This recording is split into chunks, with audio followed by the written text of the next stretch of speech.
नमस्कार दोस्तों, मेरा नाम है विशाल और आप सबका स्वागत है स्टॉक बॉक्स के stock market business and financial updates में।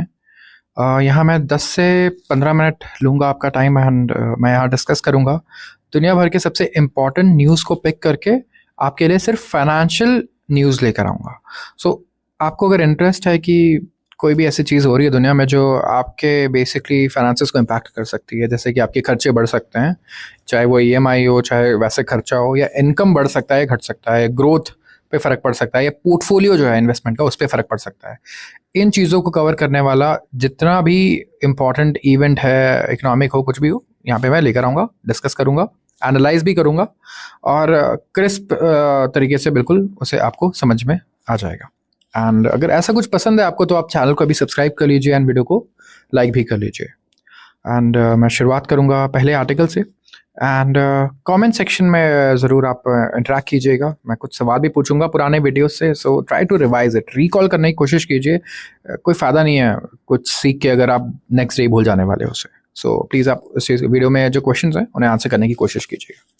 पहले आर्टिकल से स्टार्ट करता हूँ। कैबिनेट ने ग्रीन लाइट किया है 7,280 करोड़ का रेयर अर्थ मैग्नेट स्कीम। सो हर साल देखो पीएलआई स्कीम आ रहा है, प्रोडक्शन लिंक इंसेंटिव स्कीम, जिसके बारे में मैं शायद 100 वीडियोस बना चुका हूँ। तो यहाँ पे अब हमें एक स्कीम मिल रहा है किसका? रेयर अर्थ मैग्नेट्स के लिए, रेयर अर्थ मेटल्स के लिए, जो हम चाइना से इंपोर्ट करते थे। पूरी दुनिया चाइना पे रिलाई करती थी इसके लिए, लेकिन चाइना ने सबको धोखा दे दिया इस मामले में। उन्होंने काफ़ी रेस्ट्रिक्शंस लगा दी है, जिसकी वजह से दुनिया भर में बहुत प्रॉब्लम फेस कर रहे हैं लोग, स्पेसिफिकली वो कंट्रीज जो मैन्युफैक्चरिंग करना चाहती हैं वो। तो यहाँ पे हम प्रमोट करना चाहते हैं कि हम खुद से मैन्युफैक्चरिंग करें, जब तक कि बाहर से कोई चीज़ ऐसा नहीं आ जाता ना कि हमें अब ये करना ही पड़ेगा हमें, तब तक कि हमने देखा है कि हमारे जो गवर्नमेंट है या फिर मतलब आज तक जो हमारा ओवरऑल, मैं एज अ कंट्री बोलूँगा, एज अ कंट्री हम लोग तब तक वो चीज़ें नहीं करते जब तक कि वो मजबूरी ना हो जाए। और चाइना ने बहुत सही चीज़ की है, ये बिल्कुल सही किया कि इन्होंने रेस्ट्रिक्शंस लगाए हमारे ऊपर रेयर अर्थ मेटल्स के लिए, मैग्नेट्स के लिए। अब हम फाइनली इसे हम खुद मैन्युफैक्चर करेंगे और हम एक्सपोर्ट भी करेंगे दुनिया भर में, आप देखिएगा। तो हम लोग यहाँ पे प्रमोट करना चाहते हैं manufacturing sintered rare earth permanent magnets, और ये इंडिया का पहला अटेम्प्ट होगा एक इंटीग्रेटेड डोमेस्टिक सप्लाई चेन बनाने का क्रिटिकल मटेरियल्स के लिए। तो scheme to promote manufacturing of sintered rare earth permanent magnets, यहाँ पे 6,000 टन की कैपेसिटी हम चाहते हैं, जो ग्रोइंग डिमांड आ रहा है वेरियस सेक्टर से। कौन से सेक्टर में इसकी जरूरत होती है मैं आपको बता दूं। इलेक्ट्रिक व्हीकल्स, काम ही नहीं चलेगा इसके बिना। रिन्यूएबल एनर्जी में इसके बिना काम नहीं चल सकता। इलेक्ट्रॉनिक्स, एरोस्पेस, डिफेंस, इन सारे सेक्टर्स में विदाउट रेयर अर्थ मैग्नेट्स काम नहीं चल पाता। और रेयर अर्थ मिनरल्स और मेटल्स तो ऐसा है कि एग्जिस्ट ही नहीं कर सकता ये सेक्टर इनके बिना इस टाइम पे, जिस हिसाब से डिमांड है। और दूसरी कंट्रीज भी यहाँ पे मैन्युफैक्चरिंग करने तभी आएंगी जब ये सब चीज़ें लोकली अवेलेबल होंगी, वो और ज़्यादा आएंगी और ज़्यादा कमिटमेंट्स आएंगे हमारे पास। तो आप समझो कि दुनिया भर से अगर आपको आइसक्रीम बनाने के लिए इंडिया को अगर हब बनाना है आइसक्रीम का, तो एटलीस्ट मिल्क तो लोकल हो। ऐसा तो नहीं हो कि कंट्री यहाँ पे दूसरी कंट्री से कोई छोड़ के यहाँ पे कंपनी आ रहा है और मिल्क कहीं और से इंपोर्ट कर रहा है, ये तो नहीं होने वाला। तो वैसे ही वो रॉ मटेरियल्स हमें मिलने चाहिए यहाँ पे। अब जो अंडर द स्कीम 5 बेनिफिशियरीज हैं जो सिलेक्ट किए जाएंगे through global comparative bidding process. And ये जो होगा ये with each eligible for 1200 ton per annum capacity. ये इंक्लूड करता है 6,450 करोड़ का in sales link incentive for 5 years and 750 crore as capital subsidy for setting up manufacturing facilities.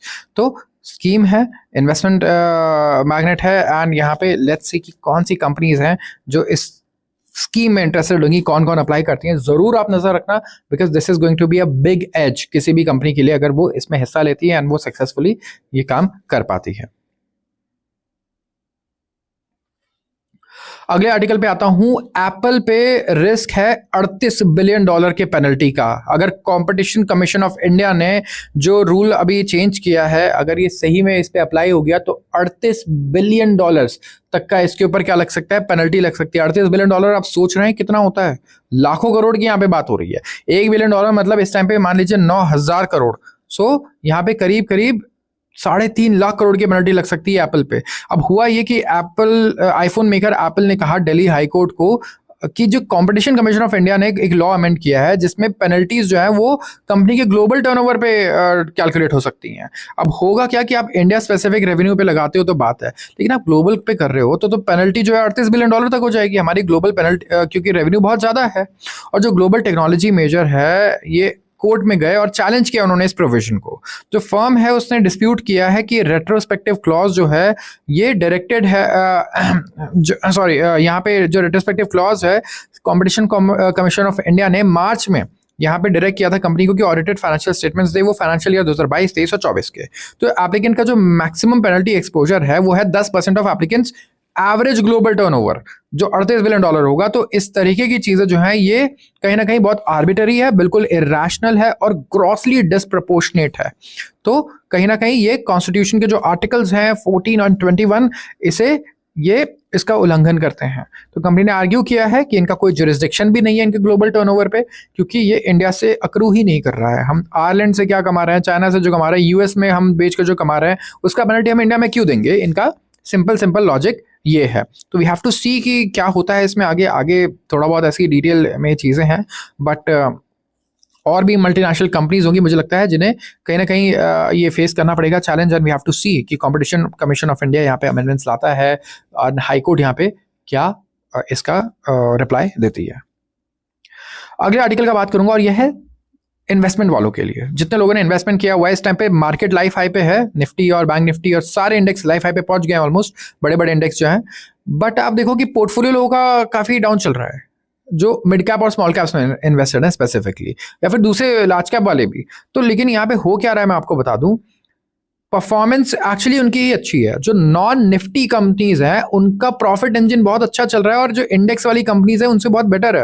मैंने कल ही आर्टिकल में कवर किया है कि किस तरीके से निफ्टी 50 जो कंपनीज है उनका जो क्वार्टरली रिजल्ट है बहुत ही पुअर रहा है। पिछले 3 सालों का सबसे बेकार परफॉर्मेंस रहा है उनका। अगर मैं अर्निंग्स की बात करूं तो अर्निंग्स ग्रोथ की बात करूं, अब निफ्टी 50 से बाहर की जो कंपनीज है उनमें शार्प रिकवरी देखने को मिल रही है अर्निंग्स में। ओवर द पास्ट 3 क्वार्टर्स अगर आप देखोगे तो निफ्टी 50 के काउंटर पार्ट्स को ये बीट कर रहे हैं अपने फाइनेंशियल स्टेटमेंट्स में जो ग्रोथ दिखाई है उन्होंने। कंबाइंड अगर आप देखोगे net profit non Nifty 50 companies का, नॉन निफ्टी 50 मतलब निफ्टी 50 की इंडेक्स है जिसमें 50 बेस्ट कंपनीज आती हैं, टॉप कंपनीज। इनकी 50 कंपनीज के अलावा जो बाकी कंपनीज है बेस्ट कंपनीज के अलावा उन कंपनीज का अगर आप देखोगे तो नेट प्रॉफिट 22.5% बढ़ा है ईयर ऑन ईयर। ये फास्टेस्ट एक्सपेंशन है पिछले 7 क्वार्टर्स में। और जो नॉन बेंचमार्क इंडेक्स कंपनीज है इन्होंने भी माइल्ड रिवाइवल दिखाया है अपने रेवेन्यू ग्रोथ में ड्यूरिंग जुलाई सितंबर इन 2025 क्वार्टर। तो ये रिवर्स किया है इन्होंने 6 क्वार्टर का जो स्लो डाउन चल रहा था इसको। नेट सेल्स भी ग्रो हुआ है 6.5% से एंड 6.7% से इन Q2 ऑफ FY25। जो कंबाइंड नेट प्रॉफिट है फॉर एक्सेप्शनल एडजस्ट, अगर आप एडजस्ट कर दोगे exceptional gains and losses, 2600 non Nifty companies का अगर आप देखोगे तो ये 1.8 ट्रिलियन रुपीस था, जो पहले 1.48 था Q2 2025 में एंड Q1 2026 में 1.78 ट्रिलियन। सो यहाँ पे ये फर्म्स जो है ये अकाउंट करती है 50% of combined net profit of all listed companies and against 45.2% in Q2 FY25 and 46.3% in Q1 FY26। जो 5 ईयर लो है ये था 39.5% इन Q3 FY23। जो कंबाइंड नेट सेल्स है ऑफ नॉन निफ्टी 50 फर्म्स ये भी बढ़कर हो चुका है 20.69 ट्रिलियन रुपीस। सो सेल्स में भी ग्रोथ आई है एंड इनके अर्निंग्स में भी ग्रोथ आई है, दोनों जगह इन्होंने अच्छी ग्रोथ यहाँ पे हमें दिखाई है। अगले आर्टिकल की बात करूंगा और ये भी इन्वेस्टमेंट वालों के लिए है। जो अपैरल रिटेलर्स हैं यहाँ पे डबल डिजिट ग्रोथ एक्सपेक्टेड है Q3 में। सो अपैरल रिटेलर्स कौन हो गए, जो कपड़े वगैरह वाले जो ब्रांड्स हमारे ये एक्सपेक्ट कर रहे हैं कि डबल डिजिट ग्रोथ आएगी तीसरे क्वार्टर में, क्योंकि विंटर वेयर जो है वो it starts to fly off the shelfs. Winter wear के लिए डिमांड बहुत अच्छी है एंड जो सेंटिमेंट्स हैं बहुत हाई है इस विंटर, क्योंकि विंटर समय से पहले आ चुका है और एक्सपेक्टेड है कि बहुत इंटेंस रहने वाला है। हम ये भी कवर कर चुके हैं पुराने न्यूज़पेपर वीडियो में कि इस बार ड्यू टू एन इवेंट अगर आप देखोगे, so this was supposed to be my question for today. So क्या ऐसा इवेंट है जिसकी वजह से इस बार बहुत हार्श विंटर रहने वाले हैं? 2 महीने पहले ही डिक्लेयर हो गया था कि इंडिया में winters are going to be very harsh due to a phenomenon. और इस फिनोमेनन का नाम क्या है आप कमेंट सेक्शन में बताइए। And we are very highly optimistic कि यहाँ पे डबल डिजिट ग्रोथ रेट आ जाएगा। ये एक अपैरल ब्रांड के CEO का कहना है ग्लोबल रिपब्लिक का। एंड इवन IMDb अगर आप देखोगे तो ये कह रहा है कि इस बार टेम्परेचर जो है वो 2 से 4 डिग्री कम रहने वाले हैं over most parts of the country between November and December. So क्योंकि विंटर फोरकास्ट बहुत अच्छा है तो गुड सीजन रहेगा। अब देखो कितना इम्पैक्ट करता है वेदर, तो लोग काफ़ी अगर आप देखोगे तो चीज़ों में बिलीव करते हैं जो उनके कंट्रोल में नहीं है। और उसका रीज़न ये है कि बिजनेस किस पे डिपेंड कर रहा है, वेदर पे इतना डिपेंड कर रहा है। आप चाहे ice cream, cold drink, beer, alcohol से लेके कितनी भी चीज़ें देखोगे, वेदर आधे से ज़्यादा चीज़ें इम्पैक्ट कर देता है, उनके सेल्स को इम्पैक्ट कर देता है। इस बार गर्मियों में इतनी बारिश हुई, मानसून इतना पहले आ गया कि आप देखो कि एसी की सेल्स कितनी कम हो गई। और पिछले बार एसी आउट ऑफ स्टॉक था, पिछले से पिछले साल की अगर मैं बात करूं, इस साल उसी के हिसाब से प्रिपरेशन थी, एसी के स्टॉक्स ऑलरेडी 50% बढ़ गए थे। और क्या हुआ, वेदर ने इस बार धोखा दे दिया एसी कंपनीज को और लोगों का साथ दे दिया। समर में इतनी बारिश हुई, एसी का डिमांड नहीं रहा, इवन इन्वर्टर्स वगैरह का डिमांड ज़्यादा नहीं रहा। तो कहीं ना कहीं आप देखोगे तो बिजनेस जो है वो कितनी अनप्रेडिक्टेबल चीज़ों के साथ चलता है, कितनी अनसर्टेनिटी को वो फेस करता है। सो आज के लिए बस इतना ही, मैं इतना ही कवर करूंगा आज ये इंपॉर्टेंट टॉपिक्स से। एंड अगर आपको रोज़ ऐसे वीडियोस देखनी है तो आप चैनल को सब्सक्राइब कीजिए एंड वीडियो को भी लाइक कीजिए। आप सबका बहुत बहुत धन्यवाद।